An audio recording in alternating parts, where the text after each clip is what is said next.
Let's jump right into one of the most fascinating and honestly unlikely military paradoxes in all of human history.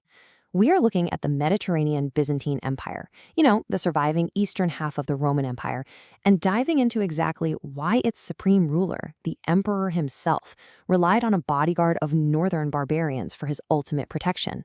It's a completely wild story. Picture this for a second. Imagine you're standing right at the heart of the world's most powerful medieval empire. You are in this unbelievable city of gleaming marble, gilded domes, and deep, labyrinthine court intrigue. You walk into the most magnificent throne room on earth, and standing right next to the emperor is a towering, heavily tattooed Viking holding a massive two-handed axe. I mean, how on earth did he get there? And more importantly, why would the most powerful man in the civilized world trust his actual life to a foreign barbarian rather than his own people? All right, Section 1, Vikings in the Great City. So, there's this incredible contrast that really sets the stage here. On one side, we've got Constantinople, the absolute seat of the Byzantine Empire. We're talking a metropolis of unimaginable wealth, complex diplomacy, and extremely treacherous politics. And on the other side, Norse warriors. These were fierce, highly pragmatic outsiders who navigated the great river routes of Eastern Europe.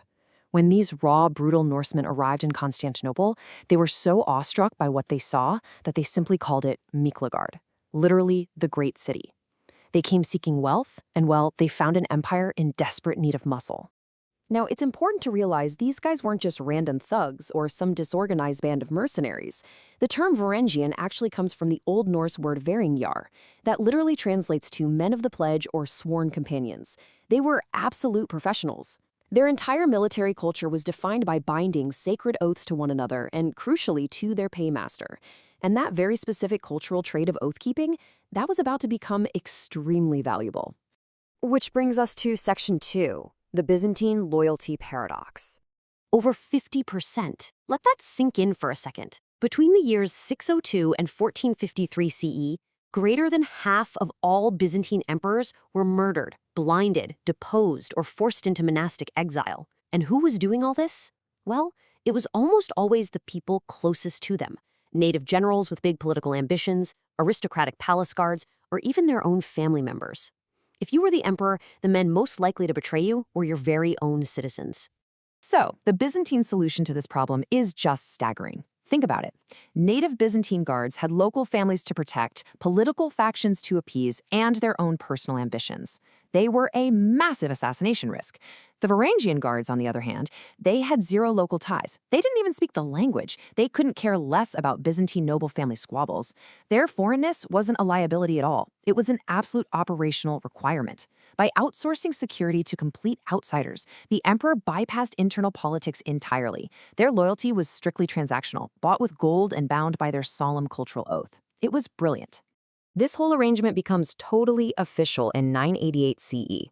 Faced with a massive domestic uprising, Emperor Basil II needed help, and he needed it fast. So Prince Vladimir of Kiev dispatched exactly 6,000 Varangian warriors straight to Constantinople, and they decisively crushed the rebellion. Basil was so blown away by their sheer effectiveness and unshakable loyalty that he just retained them permanently, officially founding the Varangian Guard as a lasting institution. Okay, moving to Section 3, Blood, Gold, and Oaths. Listen to how the Byzantine princess and historian Anna Komnene described them. She wrote, "They regard loyalty to the emperors and the protection of their persons as a family tradition, a kind of sacred trust." And I want you to really note the plural there, emperors, because their allegiance lay with the position of the throne itself, not necessarily the individual man sitting on it. If an emperor was assassinated, the Varangians didn't go out seeking blood revenge. They simply transferred their oath to the new guy paying the bills. It made them fiercely, almost ruthlessly dependable to the office of the state. And make no mistake, they weren't just standing around looking intimidating in the palace. They were the emperor's sledgehammer on the battlefield. They functioned as heavy infantry, forming these massive, unbreakable shield walls. But their absolute signature weapon was the terrifying two-handed Danish axe, which the Greeks sometimes called the rhomphaea. This thing was literally capable of cleaving right through a man's armor. While they used horses for strategic mobility to get around, they always fought on foot. Contemporary sources actually note they fought with a reckless rage, channeling that terrifying Norse berserker energy to break enemy lines at the absolute most critical moments of a battle. But, of course, to buy that kind of absolute loyalty, you've got to pay absolute top dollar. The Varangians earned 30 to 40 gold numismata every single month. To put that into perspective, that was up to 3 times the standard Byzantine soldier's salary. It was so incredibly lucrative that new recruits actually had to pay a hefty entry fee in gold just for the privilege of joining up. They gladly did this, knowing they'd eventually retire back up north as extraordinarily wealthy men. But here is perhaps the wildest financial perk of the whole shebang: polluta svar. This was a highly specific, formally tolerated custom that gave the guard the right to essentially pillage the imperial treasury on the very night of the emperor's death. Yeah, you heard that right. Each guardsman could take as much gold and as many gems as he could physically carry out in his own 2 hands. It is a brilliantly perverse piece of institutional logic. Think about it. The guards had every financial reason to keep the emperor alive for as long as possible, to keep getting that massive monthly salary, but they still got a literal golden parachute when he finally died. Talk about an incentive structure. All right, Section 4, the Anglo-Saxon shift. So the Guard wasn't just a static institution. It evolved pretty dramatically over time.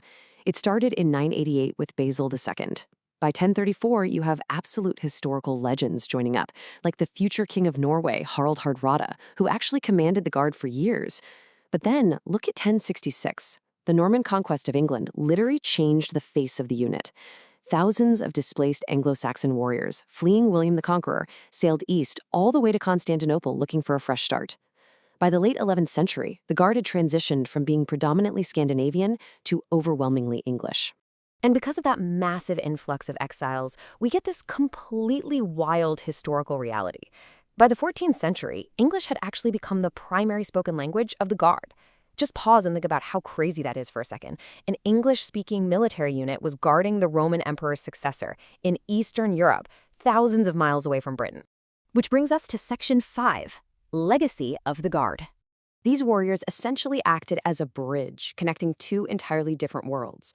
When they eventually returned home, they didn't just bring gold. They brought Eastern silks, new metallurgical techniques, and vast cultural wealth back to Scandinavia. In Sweden today, there are literally Greece runestones standing right now, commemorating men who went to Miklagard. And honestly, my favorite detail of all, if you go to the Hagia Sophia in modern-day Istanbul, you can still see runic graffiti scratched right into the marble balustrade by a bored Norse guardsman named Halfdan, well over 1,000 years ago. I mean, it just brings the reality of these guys as actual cultural ambassadors so vividly to life. Now, this massive cultural intersection also sparks a really big historical debate regarding the origins of the Rus people themselves, who originally populated the Guardvala. On one hand, you have the Normanist theory, which argues that Scandinavians were explicitly invited in to rule and build statehood for the local East Slavs. On the flip side, the anti-Normanist theory argues that statehood was already an organic, local East Slavic process that the North simply assimilated into. As historians in this explainer, we view this totally neutral. It represents a deeply complex, incredibly nuanced process of cultural exchange and assimilation, rather than some black and white picture that often gets co-opted by modern nationalistic disputes. The reality on the ground was simply a blending of societies. Now, to be perfectly clear, these guys weren't exactly perfect gentlemen.